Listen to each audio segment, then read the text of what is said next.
हाय, आज आपण बनवणार आहोत गुळाची चिक्की, एकदम छान आणि पौष्टिक अशी। तर हे बघा, मी 1 वाटी गुळ घेतला आहे। तर आता आपण 1 वाटी शेंगदाणे घेऊ।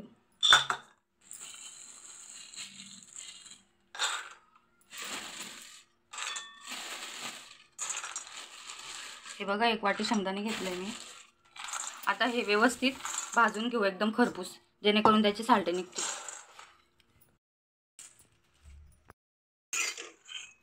तर हे बघा, मी शेंगदाणे भाजून घेतले। बघा, मी अशा प्रकारे लालसर शेंगदाणे भाजून घेतले। आता आपण याची पूर्ण साल काढून घेऊ। तर हे बघा, मी शेंगदाण्याचे साल एकदम छान काढून घेतले असे। ते थोडंफार एक अर्धे राहू द्यायचे, छान वाटतं। आणि हे बघा, थोडेसे मुठभर शेंगदाणे आपण मिक्सरमधून दळून घेऊ। आणि आपण कढई ठेवली गरम व्हायला। आता आपण त्याच्यामध्ये टाकू तेल, एक दीड चमचा तेल टाकू। तुम्हाला वाटलं तर तुम्ही तेलाच्या जागी तूप पण टाकू शकता। आता आपण 1 वाटी गूळ घेतलाय, कापून घेतलाय आपण तो बारीक। तर आता आपण त्याच्यामध्ये गूळ टाकू आणि याचा व्यवस्थित असा पाक करून घेऊ।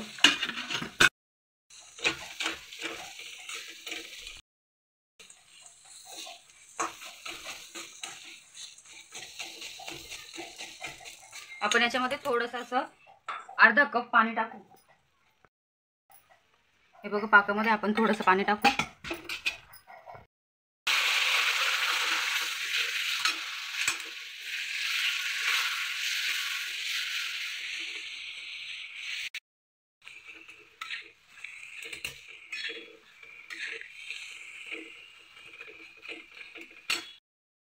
हे बघा, अशा प्रकारे पाक करायचा। याला कमी गॅसवर होऊ द्यायचा, म्हणजे चिक्की व्यवस्थित होते। आणि हे बघा, मी थोडेसे शेंगदाणे असे जाडे मोठे दळून घेतले मिक्सरमध्ये।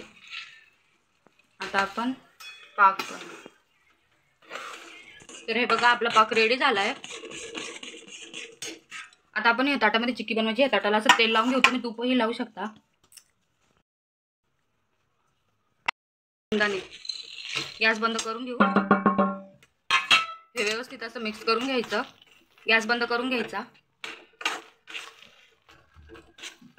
आणि आता हे आपण ताटात टाकून घेऊ।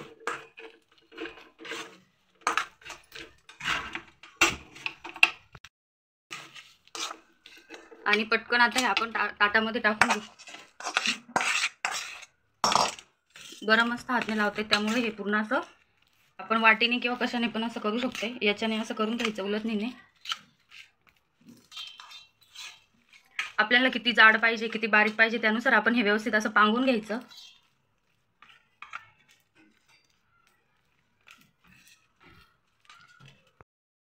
हे बघा, अशा प्रकारे आपण असं ताटामध्ये टाकून घ्यायचं। आता आपण त्याला व्यवस्थित कट करून घेऊ। आपल्याला जेवढं ज्या आकाराचे पाहिजे त्या आकाराचे आपण असं कट करून घेऊ।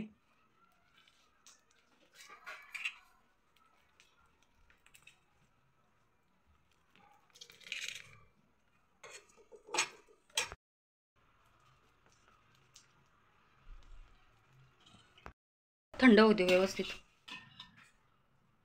बघा, आपली चिक्की रेडी झाली आहे, एकदम छान झाली आहे। हे बघा, अशा प्रकारे तुम्ही पण करू शकता, एकदम छान झाली व्यवस्थित। बघा, आपली चिक्की रेडी झाली आहे। तुम्ही पण अशा प्रकारे नक्की बनवून बघा चिक्की, तुम्हाला